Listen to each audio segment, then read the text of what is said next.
Hello everyone, welcome back to my YouTube channel. आज 28 जुलाई वाली class में कुछ टेक्निकल इशू होने के कारण ये क्लास मैं आपको वापस करवा रही हूँ।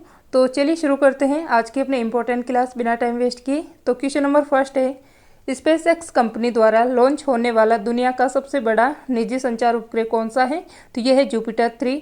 फिर देखिए, इसको लॉन्च किया गया है कैनेडी स्पेस सेंटर से, जो कि फ्लोरिडा में स्थित है, और ये लॉन्च हुआ है फाल्कन 9 हैवी रॉकेट से, जो कि स्पेसएक्स कंपनी का है। फिर देखिए, दुनिया का सबसे बड़ा निजी संचार उपग्रह है और इसका निर्माण जो है मैक्सॉन टेक्नोलॉजी द्वारा किया गया है, जो कि यूएसए की है, और इसका उद्देश्य रहने वाला है हाई स्पीड कनेक्टिविटी को बढ़ावा देना। नेक्स्ट है सत्रिया फर्स्ट उपग्रह, ये इंडोनेशिया ने लॉन्च किया है। सत्रिया ये असम का क्लासिकल डांस भी है।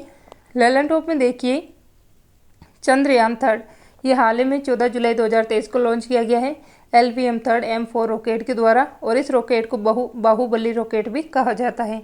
ये लॉन्च किया गया है श्रीहरिकोटा आंध्र प्रदेश से। नेक्स्ट है NVS-01, ये GSLV F-12 रॉकेट के द्वारा लॉन्च किया गया है और ये नेविगेशन की सेकंड पीढ़ी का फर्स्ट उपग्रह है।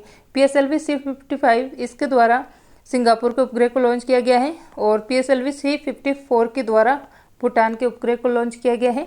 SSLV D2 इसके द्वारा आज़ादी सेट और EOS-07 को लॉन्च किया गया है, और ये इसकी पहली सफल उड़ान थी। क्वेश्चन नंबर सेकंड है, अंतर्राष्ट्रीय मैंग्रोव संरक्षण दिवस 2023 कब मनाया गया है? तो ये 26 जुलाई को मनाया गया है।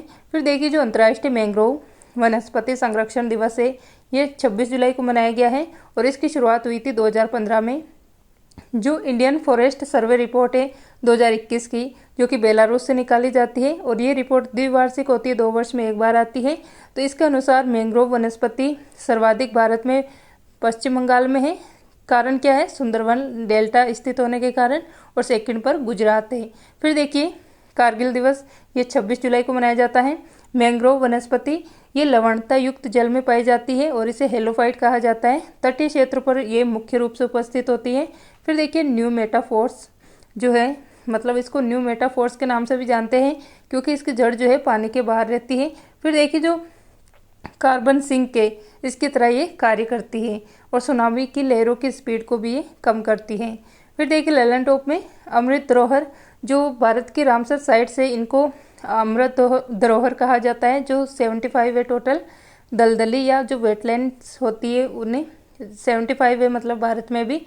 फिर देखिए, मिष्टी योजना, ये मैंग्रोव वनस्पति के संरक्षण से संबंधित है। विश्व जैव विविधता दिवस 22 मई को मनाया जाता है। जल दिवस 22 मार्च को मनाया जाता है, और पृथ्वी दिवस 22 अप्रैल को मनाया जाता है। फिर देखिए, सर्वाधिक रामसर साइट कहाँ पर है भारत में? तो ये है तमिलनाडु राज्य में, और भारत में टोटल अभी 75 रामसर साइट है। क्वेश्चन नंबर थर्ड है, किस अफ्रीकी देश में सेना ने तख्ता पलट किया है? तो ये किया गया है नाइजर देश के अंदर।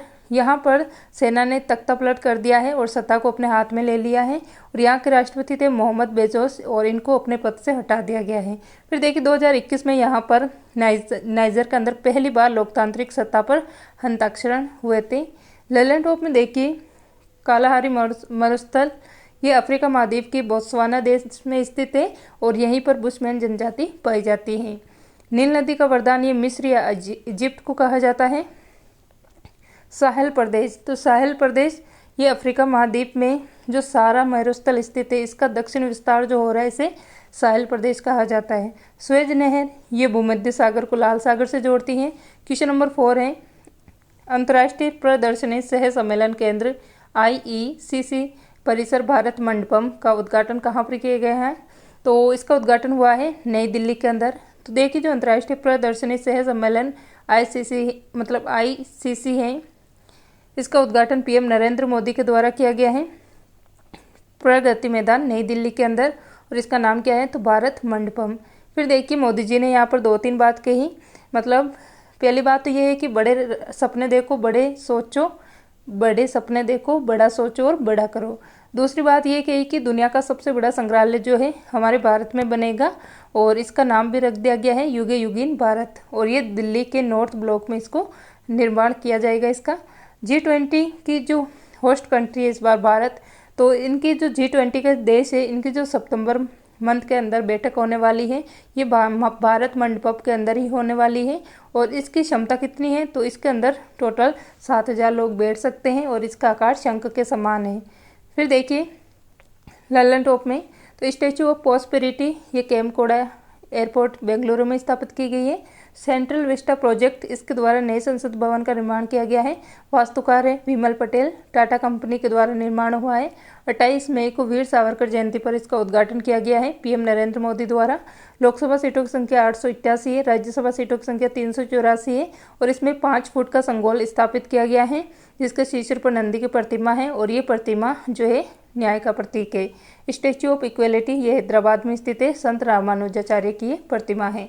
राष्ट्रपति निलयम तो ये सिकंदराबाद तेलंगाना में स्थापित किया गया है। Statue of knowledge Latur Maharashtra में है। क्वेश्चन नंबर 5 है ऑस्ट्रेलिया की क्या है, ऑस्ट्रेलिया के सर्वोच्च साहित्य सम्मान माइल्स फ्रैंकलिन साहित्यिक पुरस्कार 2023 किसे मिला है, तो ये मिला है शंकरी चंद्रन को। देखिए जो ऑस्ट्रेलिया का सर्वोच्च सम्मान है माइल्स फ्रैंकलिन साहित्य पुरस्कार 2023 ये मिला है शंकरी चंद्रन को।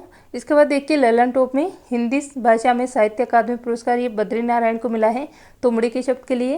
अंतर्राष्ट्रीय बुकर पुरस्कार इस बार मिला है जॉर्जी गोस्पिडनोव को और पिछली बार मिला था गीतांजलि श्री को रेत की समाधि के लिए। सरस्वती सम्मान ये शिव शंकरी को मिला है सूर्यवंशम के लिए। व्यास सम्मान ये ज्ञान चतुर्वेदी को मिला है पागलखाना उपन्यास के लिए। फिर देखिए क्वेश्चन नंबर 6 है चर्चा में रहा दुनिया का सबसे बड़ा परमाफ्रॉस्ट क्रेटर बट्टागायका कहाँ पर स्थित है, तो ये स्थित है रूस के अंदर। देखिए जो परमाफ्रॉस्ट क्रेटर है ये जमी हुई जमीन होती है, मतलब ठंडा स्थान है। तो यहाँ पर अभी जो है गड्ढा हो गया है और तेजी से इसका विस्तार हो रहा है।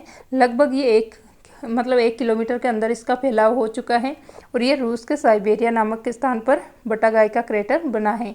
फिर देखिए कारण क्या है, तो कारण है इसका ग्लोबल वार्मिंग हो रहा है, इसका ये कारण बन रही है। ग्लोबल वार्मिंग क्या होता है, तापमान में लगातार होने वाला जो वृद्धि होती है, लगातार होने वाली वृद्धि वो ग्लोबल वार्मिंग कहलाती है। फिर देखिए जो बट्टागायका क्रेटर है इसको एंट्री गेट ऑफ अंडरवर्ल्ड भी कहा जाता है। लल्लन टॉप में देखिए COP 27 ये मिस्र के शर्म अल शेख में हुआ है। COP 28 UAE में होगा। COP 15 जैव विविधता से संबंधित है और ये मॉन्ट्रियल कनाडा के अंदर आयोजित हुआ था। कोल्डेरा ये क्रेटर का बड़ा रूप होता है। फिर देखिए विश्व की सबसे बड़ी झील गहरी झील तो ये है बेकाल झील। विश्व की सबसे बड़ी झील पूछे तो ये है कैस्पियन सागर झील। क्वेश्चन नंबर 7 है NCRB डेटा के अनुसार वर्ष 2021 में सर्वाधिक महिलाओं की लापता होने की सूची में पहला स्थान किसे मिला है, तो ये मिला है महाराष्ट्र को। देखिए जो नेशनल क्राइम रिकॉर्ड्स ब्यूरो है NCRB ये गृह मंत्रालय के अधीन कार्य करता है और इसकी रिपोर्ट आई है भी क्राइम इन इंडिया। तो इसके देखिए 2021 में जो इसकी रिपोर्ट निकाली गई है 2021 की, इसमें महिला लापता कहाँ पर ज़्यादा होती है, तो फर्स्ट पर है महाराष्ट्र, सेकंड पर है मध्य प्रदेश और थर्ड पर है वेस्ट बंगाल। फिर देखिए लल्लन टॉप में इंडिया जस्टिस रिपोर्ट इसमें फर्स्ट पे कर्नाटक और अंतिम पर उत्तर प्रदेश। बाहुबली बांस कैरियर ये विदर्भ महाराष्ट्र में स्थापित किया गया है। महाराष्ट्र के वर्तमान CM एकनाथ शिंदे हैं। काली मर्दा को रेगुर मर्दा भी कहा जाता है और ये गन्ना और कपास की खेती के लिए उपयोगी होती है। फिर देखिए क्वेश्चन नंबर 8 है देश के दूसरे सबसे लंबे समय तक मुख्यमंत्री रहने का रिकॉर्ड किसने बनाया है, तो ये बनाया है नवीन पटनायक ने। ये ओडिशा के CM बने हैं। इनका कार्यकाल 2002 से ये अभी तक CM है 2023 तक लगातार 5वीं बार ये CM बने हैं। इनकी पार्टी का नाम है बीजू जनता दल। फिर देखिए कार्यकाल इनका 23 साल और 138 दिन हो गए हैं। तो इनका कार्यकाल हो गया है 23 साल और 138 दिन। फिर देखिए सेकंड सबसे लंबे कार्यकाल वाले CM बन गए हैं ये और फर्स्ट पर थे सिक्किम के CM पवन कुमार चामलिंग। इनका कार्यकाल रहा है 24 साल 166 दिन। फिर देखिए लल्लन टॉप में भारत की पहली महिला CM ये बनी है सुचिता कृपलानी उत्तर प्रदेश की। त्रिपुरा का नए CM ये डॉक्टर माणिक शाह बने हैं। असम के नए राज्यपाल गुलाब चंद कटारिया बने हैं। भारत के वर्तमान उपराष्ट्रपति ये हैं जगदीश धनखड़। क्वेश्चन नंबर 9 है नीति आयोग देश का पहला मत्स्य पालन अटल इनक्यूबेशन केंद्र कहाँ पर स्थापित करेगा, तो ये स्थापित करेगा केरल के अंदर। फिर देखिए जो मत्स्य पालन अटल इनक्यूबेशन केंद्र है ये भारत का फर्स्ट होने वाला है जो कि केरल में स्थापित होगा और इसमें सहायता कर रहा है नीति आयोग और 10 करोड़ रुपए की इसने इसमें सहायता की है। उद्देश्य रहने वाला है नीली अर्थव्यवस्था और मछली पालन को बढ़ावा देना। लल्लन टॉप में देखिए पीसी कल्चर, तो पीसी कल्चर मछली पालन से संबंधित है। वर्मी कल्चर केचुआ पालन से संबंधित है। विटीकल्चर ये अंगूर की खेती से संबंधित है। और सेरीकल्चर रेशम कीट पालन से संबंधित है। क्वेश्चन नंबर 10 है, यूरोपीय धरती पर 2 ATP चैलेंजर खिताब जीतने वाले पहले भारतीय टेनिस खिलाड़ी कौन है? तो ये बने हैं सुमित नागल। देखिए 2 ATP चैलेंजर खिताब यूरोप की धरती पर जीतने वाले फर्स्ट भारतीय बन गए हैं सुमित नागल। इन्होंने टाम्परे ओपन में फिनलैंड के अंदर ये मतलब विजेता बने हैं। और रोम इटली के अंदर रोम ओपन हुआ है, इसमें ये विजेता बने हैं। फिर देखिए नाटो का 31वां सदस्य ये फिनलैंड बना है। लैलन टॉप में देखिए मलेशिया मास्टर्स इसके विजेता बने हैं एच पन्ने। इंडोनेशिया ओपन, स्विच ओपन और कोरिया ओपन इसके विजेता बने हैं सात्विक साईराज और चिराग शेट्टी। कनाडा ओपन के विजेता बने हैं लक्ष्य सेन। ऑर्लियंस ओपन के विजेता बने हैं प्रियांशु राजावत। और ये सारे कप जो है बैडमिंटन से संबंधित है। क्वेश्चन नंबर 11 है, गृह मंत्री अमित शाह आज़ादी के अमृत महोत्सव के हिस्से के रूप में नई दिल्ली में मेरा गांव मेरी धरोहर पहल की शुरुआत। तो आज के ये थे 11 क्वेश्चन। और फिर देखिए संविधान संशोधन में फर्स्ट हुआ था 1951 में, 9वीं अनुसूची जोड़ी गई थी भूमि सुधार से संबंधित। 7वां हुआ था 1956 में, राज्य पुनर्गठन आयोग से संबंधित है। 13वां हुआ था 1962 में, नागालैंड को राज्य का दर्जा दिया गया था। 21वां हुआ था 1967 में, सिंधी भाषा को 15वीं भाषा के रूप में अनुसूची 8 में जोड़ा गया था। फिर देखिए 42वां ये हुआ था 1976 में। इस समय प्रस्तावना में पहली बार संशोधन हुआ था और 3 शब्द जोड़े गए थे, समाजवाद, धर्मनिरपेक्ष और अखंडता। और इसी के साथ भाग 4 के अंदर आर्टिकल 51A में 10 फंडामेंटल ड्यूटीज़ भी जोड़ी गई थी। 44वां संविधान संशोधन 1978 में हुआ था और संपत्ति के अधिकार से संबंधित था ये। इसमें संपत्ति के अधिकार को फंडामेंटल राइट से हटाकर कानूनी अधिकार बनाया गया और आर्टिकल 301 के अंदर इसे रखा गया। 52वां ये हुआ था 1985 में, अनुसूची 10 को जोड़ा गया था और ये दल बदल से संबंधित है। 61वां ये हुआ था 1989 को, वोट डालने की उम्र को 21 से 18 कर दिया गया था। 73वां ये हुआ था 1992 में, भाग 9 को जोड़ा गया था, पंचायत से संबंधित था, अनुसूची 11 जोड़ी गई थी और विषय थे इसमें 29, लागू हुआ था 24 अप्रैल 1993 को। फिर देखिए 74वां ये भी 1992 को हुआ था, अनुसूची 12 जोड़ी गई थी, भाग 9 जोड़ा गया था, नगर पालिका से संबंधित था और विषय इसके अंदर 18 थे। 86वां 2002 के अंदर हुआ था, शिक्षा के अधिकार को फंडामेंटल राइट्स का दर्जा दिया गया आर्टिकल 21A के तहत। फिर हुआ था 89 2003 के अंदर, इसके द्वारा जो सुडल ट्राइब है इसको आर्टिकल 338A में रखा गया।